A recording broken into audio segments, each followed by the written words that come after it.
प्रभु के सामर्थ्य और महान नाम से और आज के इस दिन के लिए मैं प्रभु का धन्यवाद देता हूँ। परमेश्वर के वचन को आप तक पहुंचाना मेरे लिए भी एक लाभदायक बात है, क्योंकि उसके वचन को अपने जीवन में अंगीकार कर कर आगे की ओर जाना ये हमारे लिए सबसे बड़ी बात है।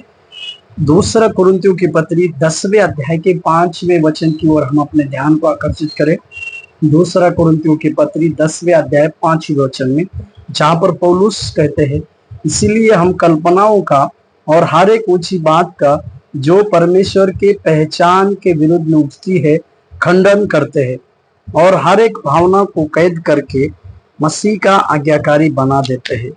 यहाँ पर पौलुस 10वें अध्याय में अपने कुछ अधिकारों के बारे में अपने कलीसिया के लोगों को कहता है।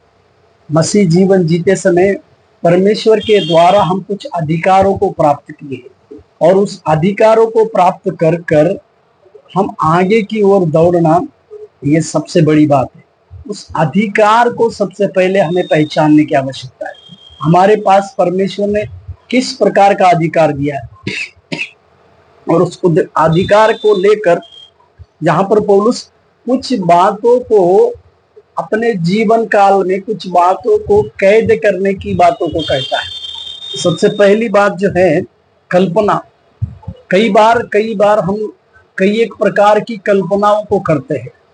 इस प्रकार से शायद हमारी कई एक कल्पनाओं को हम परमेश्वर को पूछे बिना करते होंगे, इसी के लिए शायद उसका जवाब नहीं पाते। परंतु पौलुस वो व्यक्ति है जो परमेश्वर के असीम प्रकाशन को प्राप्त कर कर इस पत्री को लिखता है। उसने उस परमेश्वर की ज्योति को उस दमिश्क जाते समय और उस आवाज को परमेश्वर के सुनकर उसके पीछे दौड़ने वाला, सील लगाकर दौड़ने वाला साउल से पौल बन, वो कहता है कि मैं अपनी कल्पनाओं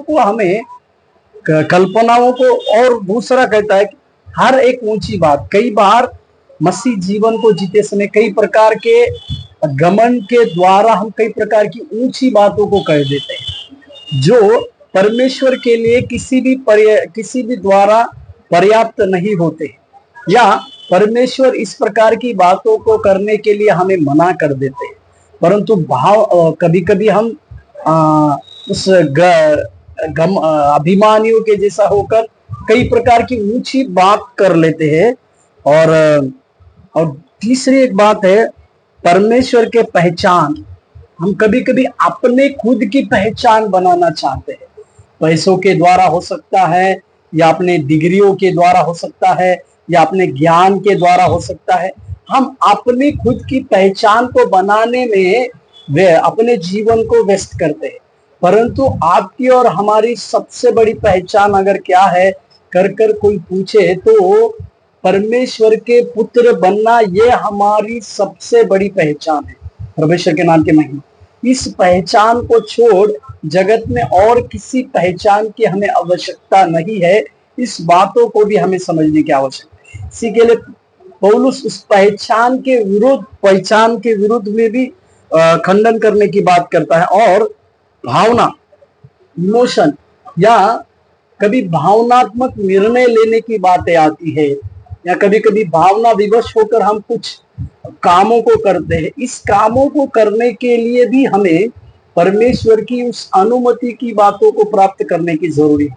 परंतु उस अनुमति को प्राप्त किए बिना हम उस भावना विवश निर्णय को लेने के द्वारा भी परमेश्वर के विरोध में काम कर सकते हैं। और आखिरी में इन सबों को, भावनाओं को और इन सारी चार बातों को मसीह के लिए आज्ञाकारी बना देना। ये चार बातें जो है हर एक मनुष्य के जीवन में पाई जाती है। जो पहली बात कल्पना, ऊंची बात, परमेश्वर के पहचान के विरुद्ध में उठने वाली बातें, ये भावनाओं की बातें, ये चार बातें हर एक मनुष्य के जीवन में पाई जाती है।